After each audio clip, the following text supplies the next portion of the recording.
From our studios here in Kokomlemle, Accra, this is Joy News Prime with me, Samuel Kojo Brace. Coming up, disturbing details are emerging regarding how part of President Akufo's own garden at Chebi was allegedly destroyed by illegal miners in search of gold. Also, dozens of people, including civilian defense volunteers, killed in recent attacks by suspected jihadists in Burkina Faso near the Togolese and Ghanaian borders. We'll take you there live for more details. Also, a 26-year-old lady has been shot dead by an assailant Thursday evening in a Doom, Kumasi.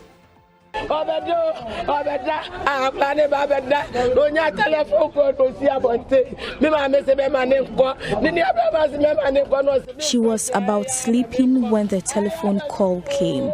I asked her not to go outside. Her brother did same. And in this bulletin, we'll tell you how jollof rice is struggling for a place on the dining table as it becomes increasingly expensive to prepare the meal. Now, disturbing details are emerging regarding how part of President Akufo's own garden at Chebi was allegedly destroyed by illegal miners in search of gold. This is contained in a report authored by former Environment Minister Professor Frimpong Boateng. Professor Boateng alleges he had to actually dispatch a bulldozer and an excavator to restore the vegetation cover at the president's residence. There's pressure mounting on government and the security agencies to take action on the report. Elton Brobe has more in the following report. The report by Professor Frimpong Boateng says that the impunity in the eastern region is exemplified by the near unbelievable activity in Chebi, the hometown of President Akufo. According to him, an executive of the MPP mined for gold at an area close to the residence of the president at Chebi. This, he said, led to a destruction of parts of the president's garden. Professor Boateng said he looked into the matter and found out it was true and that the president did not know about it. He says he dispatched an excavator and bulldozer to the place to restore the vegetation cover. Now enters cousin to the president, Gabi Asare-Ochodako, and this has to do with the company he says the committee was tracking. The committee, according to Professor Frimpong Boateng, noticed that the activities had destroyed the forest and that he was ready to dislodge the company when Gabi Asare-Ochodako called and introduced himself as lawyer for the company, Heritage Mining. Professor Boateng said he informed the president about the conduct of Gabi, and the president assured him he would deal with the matter. But Gabi Asare-Ochodako said he only called the renowned medical doctor to seek information on his client, a company that had a permit to mine in the country. Now, what do you do as a lawyer? So I called the minister for clarification. I have a client who has all the documents or permits and licenses required to do prospecting, everything. And he goes on site, and then soldiers come to basically stop, not just stop them from working, but seize all the equipment. So I asked the minister, but they have permits, so what really, I want to understand the issue. And then the minister fires back and says, they are not prospecting, they are mining. Are you challenging the permit as fake? I said, no, but it shouldn't have been issued. I said, yeah, but that's a different matter. Joseph Albert Kwam is a former member of parliament for Manson Kwanta in the Ashanti region. The town is noted for intense mining, both legal and illegal. Between 2017 and 2020, he served as a member of the Minerals Commission Board. Professor Frimpong Boateng accused him of abusing his role as a member of the Minerals Commission Board to acquire concessions and sold them to others at 200,000 cedis per acre. I do not even have a single concession. I don't even have a concession in my name. My brother, if he claims that I have dozens of concessions, that means 12, 24, 144. He must come out with a document that bears my name, a concession document that bears my name. It's a fabrication. I'll let my lawyers write to him to retract and apologize. If he doesn't do it, I will advise myself. Senior journalist Malik Kwaku Jr. did not escape the lenses of Professor Frimpong Boateng. The managing editor of the Crusading Guide newspaper is accused of fronting for a Canadian mining firm, C&J. Mr. Bako is alleged to have called Professor Frimpong Boateng to say that the managers of the company are his friends. The former minister says he came under severe attack by the journalists who then caused unsavory publications about him.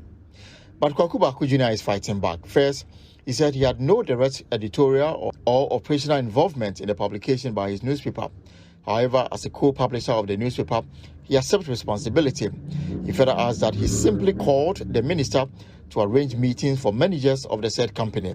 He admits that he indeed told the minister that he was friends with one of the owners and that they were engaged in legal mining and will be providing documents to prove this once they meet him. He says that he was not part of the said meeting. Deputy Lands and Natural Resources Minister George Mrekuduka is questioning the expertise of the former Environment Minister, but says the security agencies have been tasked to look into the allegation. Professor Frimpong Boateng is a Ghanaian. Yeah. He served in high authority. He says this is his report, is without doubt. He has made his own allegations.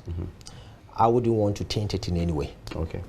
If there are issues to be investigated, I will leave that one for the security agencies to do so. But I wouldn't also sit here and use issues raised in his report to implicate people. Convener of the Media Coalition Against Illegal Mining, Ken Ashigbe, is not surprised by the content of the report, but worried that government has failed to take action. Now, Information Minister Kojo, who was named in the report, has been reacting to these issues that are germane about him in the report. Now, he says, I write in response to allegations made against me by Professor Frimpong Boateng, former Minister for Environment, Science, Technology and Innovation, and former chair of the Interministerial Committee on Illegal Mining. As a matter of personal policy, I generally do not respond to spurious allegations against my person. I've come to observe that with time, untruth crumble in the face of scrutiny. The Ghanaian public, being discerning, always figures out the truth after a while.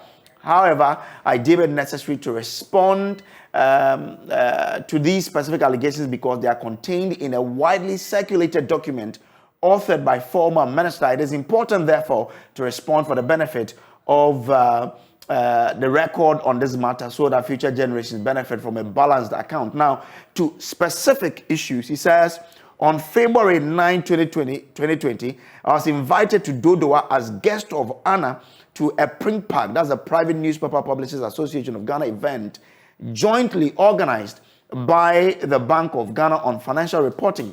This event was not a secret. It was widely promoted on media platforms and my personal social media handles as well. It was a workshop to train journalists on how to understand and deepen their reportage on financial matters in Ghana. The event had nothing to do with the fight against galamsey, not even remotely. As is customary with such events, I was received by organizers and protocol officers openly at the arrival ceremony, ushered into the event hall openly, invited to deliver my remarks openly, and escorted for the group photograph afterwards openly. My exit from the event and the reportage of my remarks were also done openly. Neither the anti-galamsey fight nor Professor Boateng were matters for consideration at this BOG and Pre-Pag event. How the minister morphs this event into a secret strategy conclave with his downfall as the objective is completely beyond my imagination. The participant from the Bank of Ghana and Pre-Pag will be shocked and saddened to read this claim of such an otherwise highly held man. Now, he brings, a photograph of this particular meeting and a post that he made on February 9, 2022. He said, yesterday I had the honor of addressing a training workshop for editors focusing on economic reporting. I commend Pre-Pag and the Central Bank for taking this initiative to build the capacity of our colleagues. Our Sunday briefing ended hours ago, highlighting the first government town hall meeting for 2020 in Kumasi with the vice president. Hashtag Memainti. Hashtag Enyemeinti. That's the group photograph with the journalist there. Now, he says, indeed, the fact are that it was Professor Boateng himself who wrote to the Ghana Police Service in January 2020 reporting the loss of some excavators and calling for an investigation. It was Professor Boateng himself who, in subsequent media interviews, mentioned that the number of excavators missing was about 500. Again, on or around February 2020, it was Professor Boateng himself who, at Parliament House, doing interviews on the SONA State of the Nation address, engaged in exchanges with the media about the said excavators and promised that they will be recovered. For that record, These are the matters that occasioned the media report about Professor Boateng and the said excavators. Further, it was Professor Boateng himself who was later to be seen in a video making comment about the anti-Galamsey fight and the release of excavators. I, Kojo Nkrumah, was not responsible for his initial police report, his subsequent interviews, or any of the claims he made. To be clear, it was Professor Boateng's own report, interviews, and videos that generated his media challenges around the time. I am thus disappointed that he would, in this document, seek to blame me for the media report. What would I, a much younger man, seek to gain from bringing down a person well respected as Professor Boateng? I had no interest in his profession, his politics, or his portfolio. I have absolutely nothing to gain from sullying his reputation. So that's by way of Kojo Nkrumah, Minister of Information, responding to it. Now, on an allegation of him stating or bringing this matter up at cabinet meeting, he says, as the Minister of Information, he's required to update the cabinet on matters that are happening in the media. And that's why, in that particular cabinet meeting, he could not have run away from it, but to just update the cabinet on the fact that the missing excavators and Professor Frimpong Boateng were high on the agenda on the Ghanaian media. So this is by way of some response by the Information Minister. Now, we joined via Zoom by former Secretary to the Interministerial Committee on Illegal Mining, Charles Bisu, for more on the shelves. So your name has also been mentioned in the report as being the one who brought in the guy who was to auction the excavators.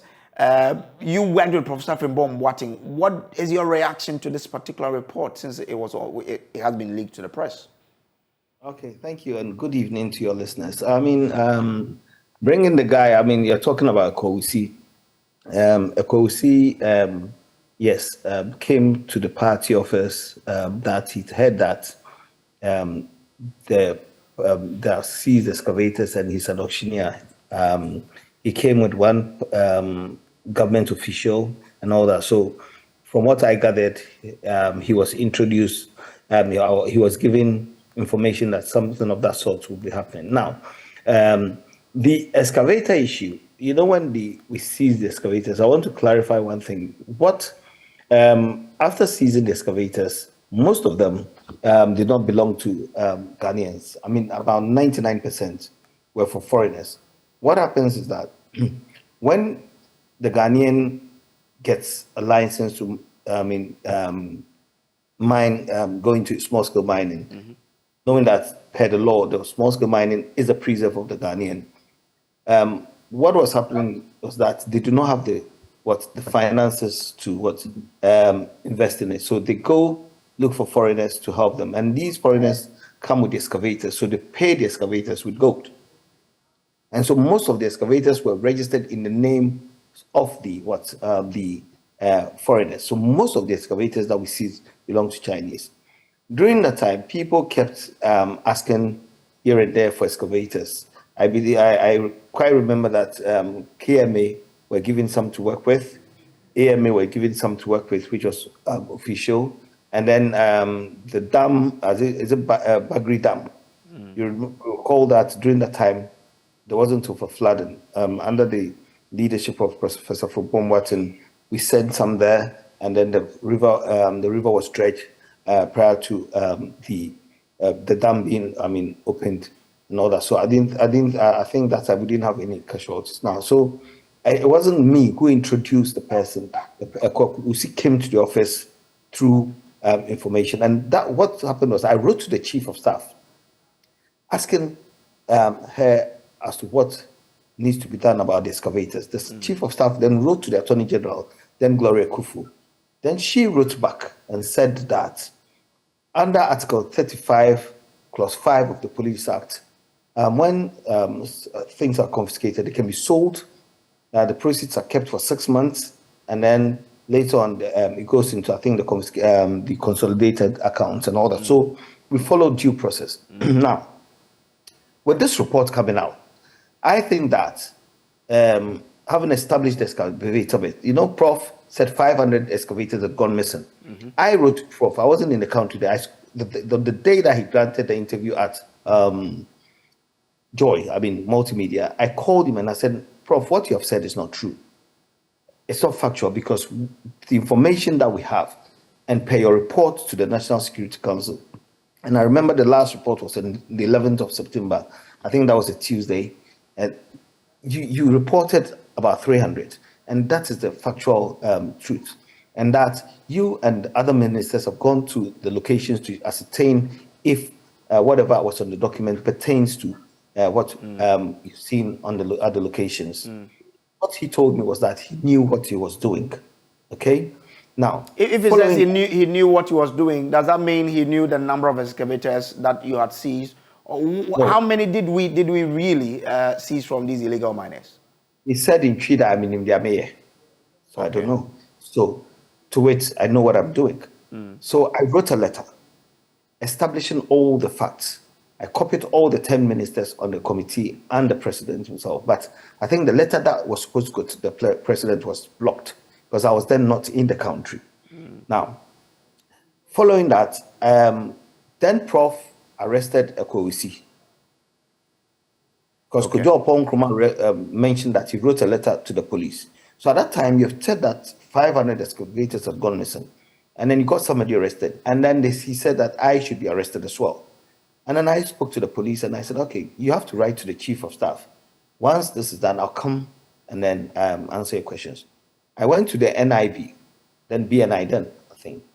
I wrote my statement and then Prof became a suspect. Okay. Then I went to the CID.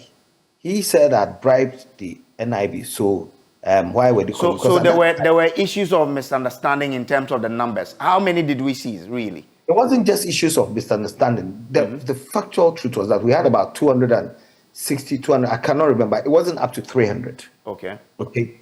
Now, when I went to NIB, Prof himself became a suspect because he has people who are indulging in illegal mining for him. You understand? So was he aware that these people were engaging in the illegal mining on his behalf? You know this ANAS issue that came up. There was one gentleman that Prof introduced to me, Francis Osichan, which I have consistently mentioned the name. Francis Osichan was introduced to me by Prof as a geologist. It turned out that he wasn't a geologist. He was the one who used to work with me, and then I got rid of him. I had been reporting to Prof that this guy has been showing me a Pramprama forest and all that forest to go mine, but that is not what the president told me. That gentleman had been invited me to go and meet Sir John. And I said, I wasn't going. I do not know the office. I've never been to the Forestry Commission. I said, I'm not going to go. Then, following that, after 3 months, I said, Prof, I cannot work with this guy because every time we go to Kumasi, this guy, by the time I wake up from, that was golden tulip then, miners will be sitting there with envelopes and all that. And I said, this is not. So, I mean, to move forward, Prof hasn't been truthful because he had people, when I went to NIB and the CID, the report I gave mentioned names that implicated him himself. So he should have actually rendered a statement to them. But then he was a minister. Now, my bone of contention is that when he was the minister, he never reported these things, right? And the things that are contained in the report were occurrences during the time of his tenure as a chairman. Okay. So shouldn't he have dealt with it? So I'm establishing negligence here. Okay. You tell us that there were people close to him who were also involved in Galamsey. We heard rumors that his son was. Do you know for sure that, in fact, his son was? On the 14th of February, you know when the gentleman Akufo was arrested, Prof was kept inviting me to come to Ghana and there's something that he wants me to do and all that. So I think he was actually wooing me to come so that I'm also arrested Rambo style. So I said, no, I knew what was going to. Prof, I'm going to come. At that time, I'd written that letter to him and the 10 ministers. So I came to Ghana when the police wrote to me, and I went and rendered my statement. Well, Mr. Minister, I just need to clarify whether indeed his son was also an illegal miner. So on the 14th of February, I think that was a Friday, Prof, I received a letter from Prof asking me not to come to the office, but then I had already stepped aside. That was the day that his son registered for the community mining. Okay, all right. And there's evidence to that fact. Okay, but that's not in this report. But these are not in this report. People who were close to him were That mining. is why I'm saying that the report that he has written is not conclusive. I think he needs more pages. Okay. The fact, the thing that he's saying, you see, the thing that he said. Mr. Bisu, I'm grateful that you could give us some of these expositions. So he is a former secretary of the Interministerial Committee on Illegal Mining. There now, two other stories. A 26-year-old lady has been shot dead by an assailant Thursday evening at a doom in Kumasi. Victoria Dapa is said to have left her home after receiving a phone call from the suspected assailant. Love News sources say an argument ensued between the assailant and the victim, after which she was shot 5 times. Nina Ojima has more in the following report.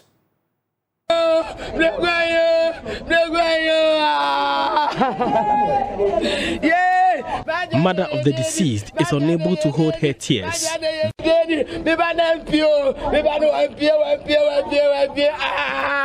The incident happened about 200 meters from the residence of the deceased. According to the family, Victoria Dapa moved out of the house after receiving a phone call from an individual whose identity is unknown to the family. Her brother, who was with her at the time, tried unsuccessfully to prevent her from leaving the house. Mother of the deceased, Adjoa Nyako, managed a few words.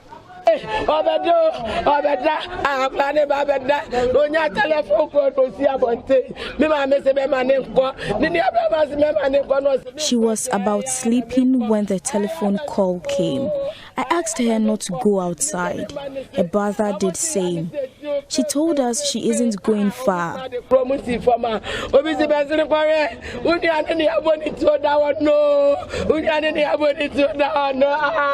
In few minutes, we heard gunshots.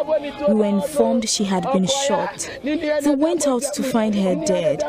One guy told my son that she was pleading to one Takum to spare her life. I don't know what's between them.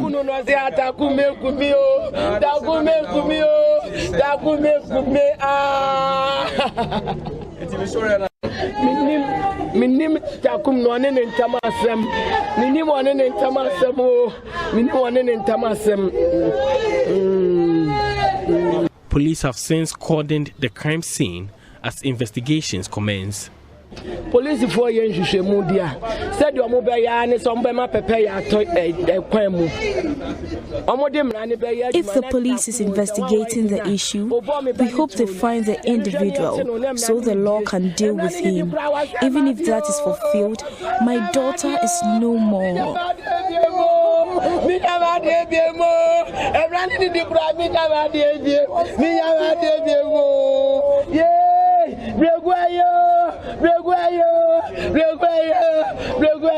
Difficult times for people within Edum and its environs. Many continue to throng into the family home of the deceased to console the family as tradition demands. Now, the message from the people here is simple, that the police act as soon as possible to arrest the unknown assailant. For Joy News, Nanaya Ojima, Kumasi.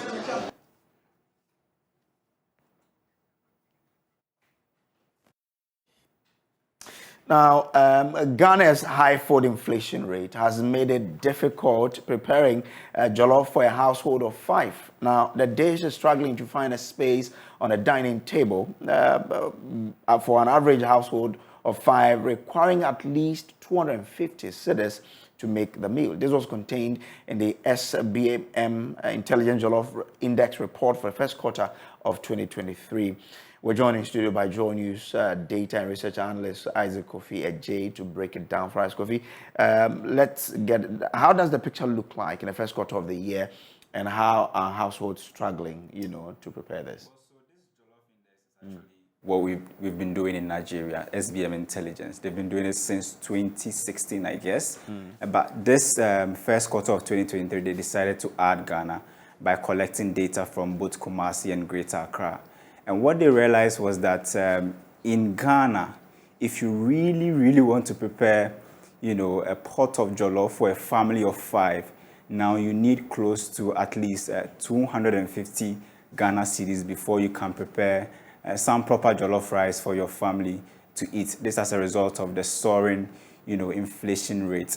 Now, one thing that I was really fascinated about was the fact that if you look at Ghana's food inflation right from January to 2023, the food inflation has been dropping. Although the rate is still high, about 50%, food inflation has been dropping from right from January 2023.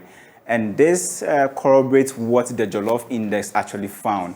So the Jollof Index it actually peaked in February 2023, where that was the highest. In February, you needed at least 290 cedis before you can prepare a pot of jollof for a family of five in Ghana. But because food inflation is coming, although it's 50 and it's still high, now it's around 280. At least you need 250 to prepare jollof for a family of five. So that's the interesting thing from the Jollof Index. We know there were some comparative analysis between Ghana and Nigeria. We've always been fighting about over whose jollof is more nicer. Tell us about that particular analysis. Well, so in Nigeria, they use Naira, we use CD. So if you really want to do a comparative analysis, there should be a baseline currency, which is the dollar. So they actually converted the cost of preparing the pot of jollof in Nigeria to dollar, and then so Ghana in dollars. So they found out that in Nigeria, you need around $24 to prepare a pot of jollof for a family of five. In Ghana, it's around 23, so it's a little bit higher in Nigeria. But if you are probably like me and you don't have the time to prepare the jollof rice and you want to go and buy from the fast food joint, they actually sampled, some prices from popular fast food joints that are in Ghana and also in Nigeria. And then they realized that if you want to buy jollof in Nigeria, it's quite cheaper than it is in Ghana. So it is expensive in Ghana than in Nigeria. So if you want just jollof alone, in Nigeria, if you have $1.23, you can get it. But in Ghana, you need $1.60. Okay. If you want jollof rice and grilled chicken in Nigeria, if you have $1, I think $2 and then 30 cents, you can get it. But in Ghana, you need about $4 before you can afford that. So that's the interesting thing in the Jollof Index when you compare Ghana and Nigeria. Okay. I wish you were a Nigerian journalist. I could have then done because it's also about quality. Yes, exactly. Of the Nigerian jollof against the Ghanaian jollof. Oh, okay. So you are linking the price to the quality. Exactly. Maybe that's something we need to do, because recently a Ghanaian traveled better than that of a Ghanaian traveled to Nigeria and called me and said, no, we should never do the comparison. Nigerian jollof, they come close to Ghanaian jollof. Not at all. Well, I agree with you. We'll take a break here. We'll be back with more. You stay with us.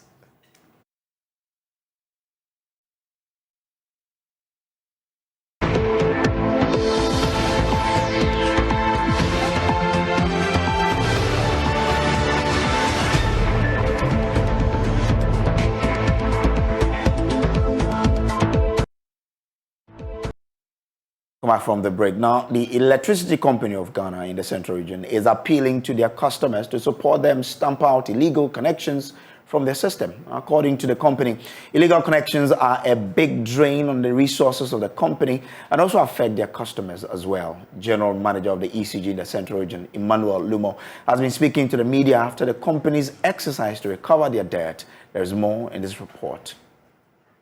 That last month, our managing director, lawyer Samuel Dubik Mahama, launched an Agenda 2020, which the purpose was to go out there and then mobilize revenue for the company. So we started this exercise on the 20th. In fact, we have 10 districts in Central Region here. We've been to all the 10 districts. And then Salt Pond districts here. This is our third time of being here since the exercise started. Simon Babite Ajamani, Regional Commercial Manager for the ECG, speaking about the operations in the exercise. What we have to do during the period is to go out there and make sure that everyone who is using electricity and is owing us pay their bills. So when we started this exercise, it was successful. We've been to a number of institutions. In fact, so today when we started, we went to Brewa Secondary Technical School. We had an engagement with the principal there, and then we informed them of their indebtedness. We also realized that some of the master's bungalows there were owing so much. So we have to disconnect the master's bungalows that were owing, and then those that were spared were those who were able to pay their bills and then pay in full. From there, we moved to the Infantimandis Assembly, of which they were also owing us around 26,000 cedis as at February. The ECG has been embarking on a series of operations to recover its debt and also to disconnect households and companies that have illegally connected. Central Regional Manager of the company, Emmanuel Lumo, is asking customers of the company to help report people that undertake illegal operations. To maintain the gains that we've had so far, and to also serve our customers better, pay our suppliers. We think our customers should also be fair to pay their bills so that we can maintain the stable power supply that they are enjoying.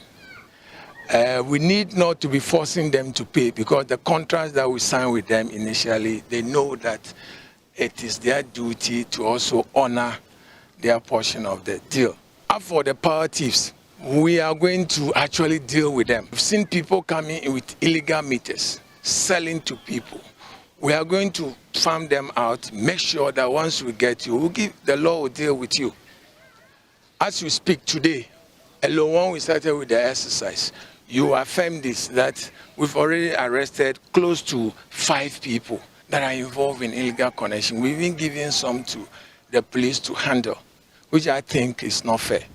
Once we continue that way, we will not be able to pay our suppliers, we will not be able to run the power system effectively as we are all enjoying today. Today, wherever you go, people are attesting to the fact that ECG Central has improved in terms of service delivery, especially stability in power supply. We need to sustain that gain. We need to improve upon whatever we are doing.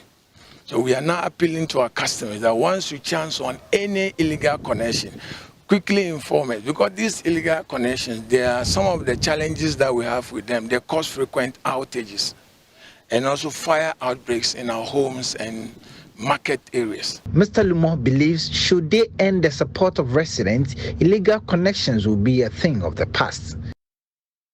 Now, the Electricity Company of Ghana has arrested 20 people alleged to have been involved in illegal power connections in the Ashanti region. The suspect, all males, were arrested at Barekese and Bohon in the Chuma Nwabieja North and Efijakwabre South District. They are said to have reconnected power after they were disconnected by ECG. Officials say the activities of the suspect have caused the company power at over 87,000 Ghana cedis, or him interior report. The Electricity Company of Ghana says illegal connections are widespread in the Ashanti region, which holds 1.2 billion Ghana cedis of the 5.7 billion owed by electricity consumers nationwide. The 20 suspects were arrested in a swoop following days of surveillance and monitoring. 9 of them were arrested at Barekese, while the other 11 were picked up at Bohon for illegally reconnecting their residential homes following a disconnection by ECG. We want to make it clear to the public that self-reconnection is also an illegality. Kofi Danso is head of the Revenue Protection Unit in the Ashanti region. Yesterday, we have accosted 20 customers from Barekese and Bohon who have done self-reconnection. The total amount they owe ECG from these 20 customers is 86,806 Ghana cedis, 33 pesos. We have decided to process them for courts in the coming days. So we urge all of you, or our customers, not to do the self-reconnection. Please pay your bills. ECG is not happy prosecuting its customers. At the end of the day, they are our backbone. Without the customer, ECG does not exist. So we will plead with them that they should not reconnect themselves. The ECG is carrying out 2 projects to check power theft and loss of revenue in the Ashanti region. The projects, through the Customer Access Information Management System, will ensure all assets of ECG are tagged while taking records of its customer base. General Manager, Network Projects at Ashanti SBU, Frederick Mediaku, says the projects are impacting positively, with 98% of ECG customers already captured under its billing system. This is just the tip of the iceberg. There are instances where there are a lot of customers or seemingly customers who think that they are supposed to be receiving bills from ECG because they are customers of ECG, but they are not. All of these ones are also being identified, and we would come in to regularize their consumptions and retrieve all the energies that have been consumed. So if you are an ECG customer that is not receiving bills, then the responsibility also lies on you to walk into any of our offices and attempt to find answers as to why you are not receiving your bills.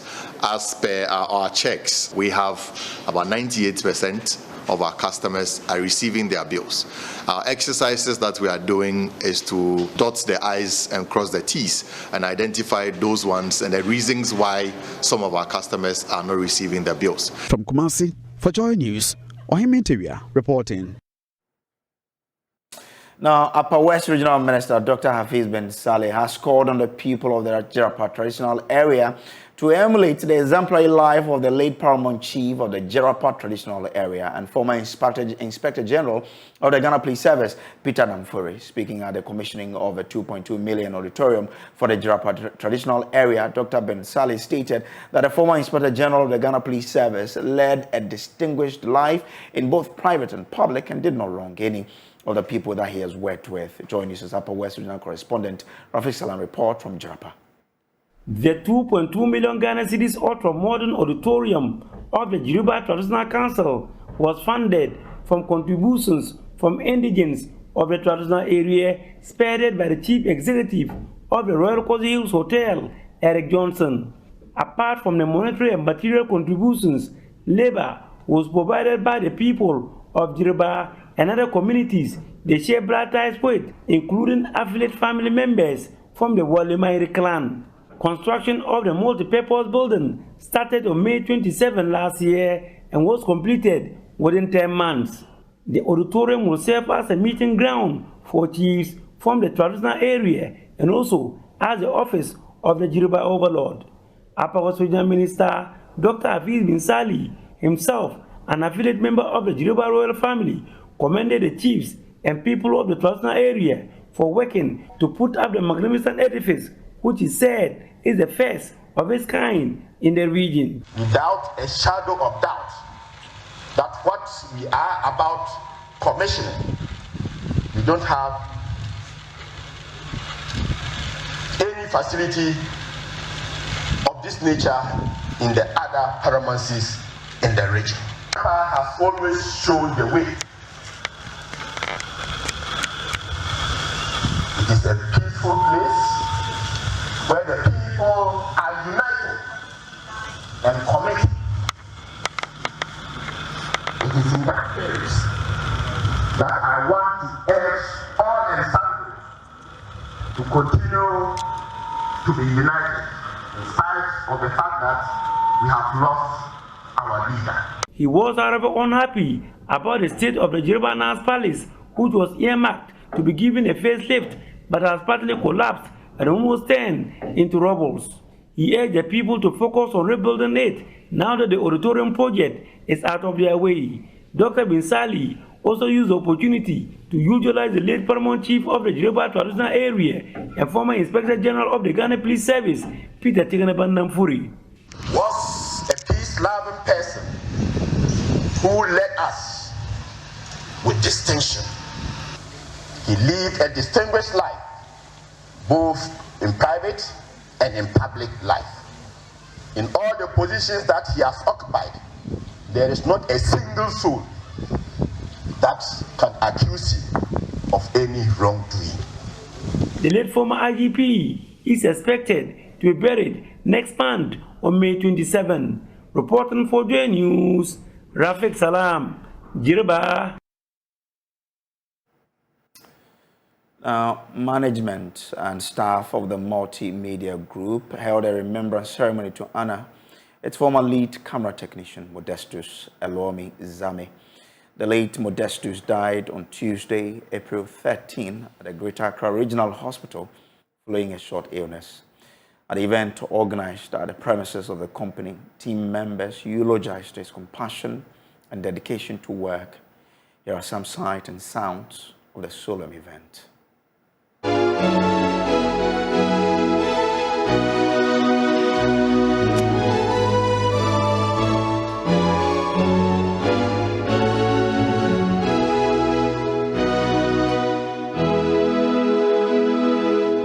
Now the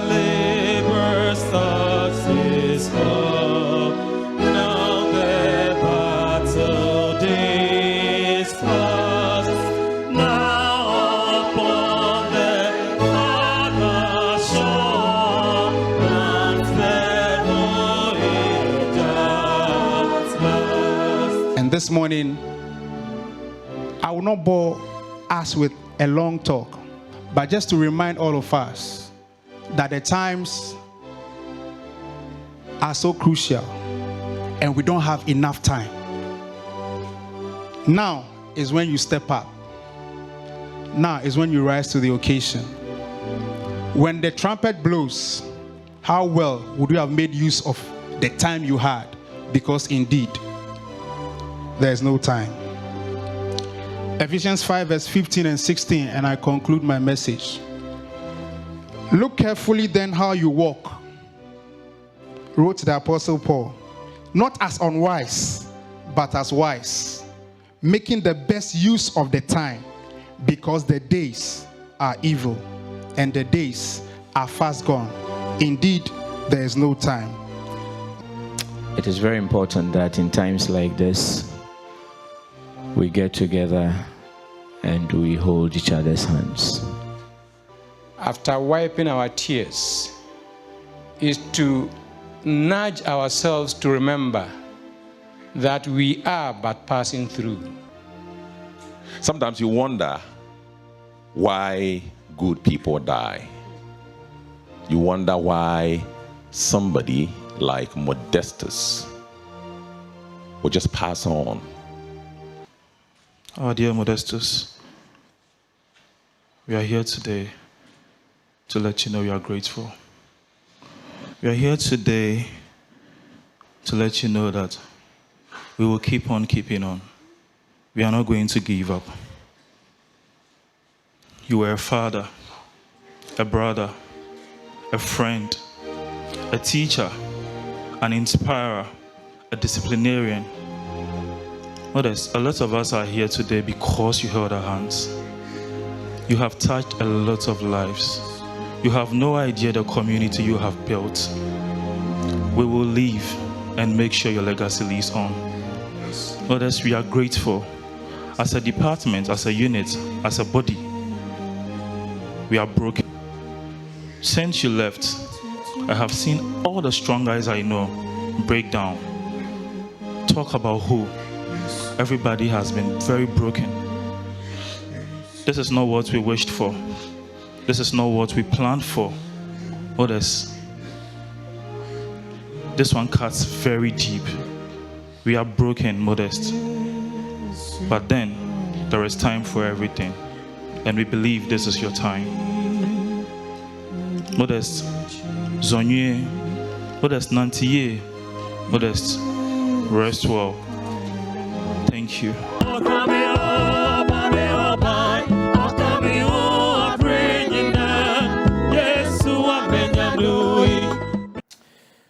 May the soul of Modestus Zame, and I'm told Zame means night in ever. May he rest in perfect peace until we meet again like the night. I'm told he's a very good guy. May the good Lord keep his family and all of us together in these very trying times. Anyway, Becky. Usually there are no words to say, and it's very difficult, Grace, that you have to continue doing what you have to do. Yeah. But may he rest in perfect peace. Yeah. Very sad saying this, but let's talk about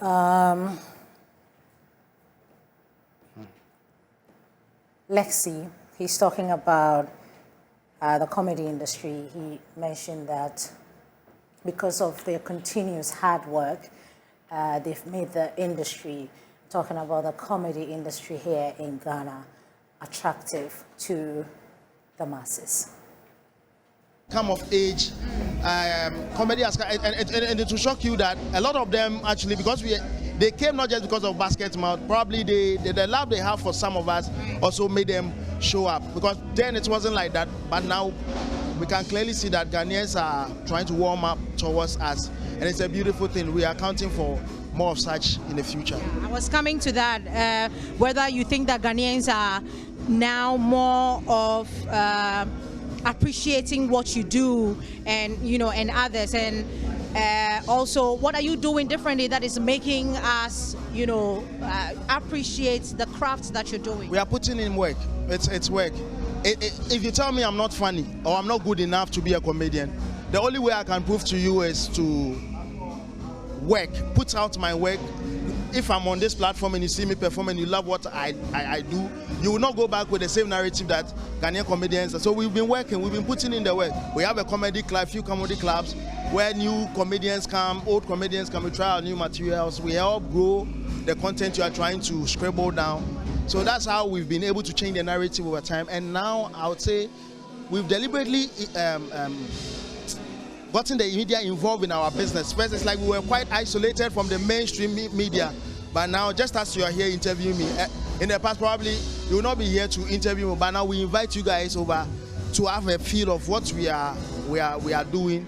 And yes, that's how come some of these things go back on radio or TV, and people get to know that something right is being done by these guys, and they show up for us many of the times we do shows. So in the next 5 years, where do we see the Ghanaian comedy industry? Where do we see it? You were just telling me about how you're working on going outside the country to cross the borders and bridge the gap.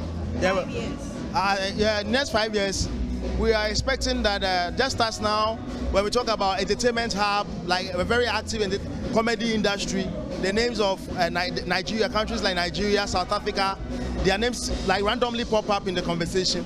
We are trying to see to it that, just as I'm thinking of going to perform elsewhere, that's what would attract the outsiders to know that something really good is going on in Ghana. So we are seeing to it that in the next 5 years, Ghana comedy industry will be like a well that everybody would want to come and like fetch some and drink. And if you are counting maybe top 5 comedians in Africa, probably you have about 4 or 3 Ghanaians names being mentioned. And that's how we wrap up today's bulletin. For more news, log on to myjoyonline.com. Thank you for being part of us. Up next is Prime Business from all of us here at Joy News. To enjoy your weekend.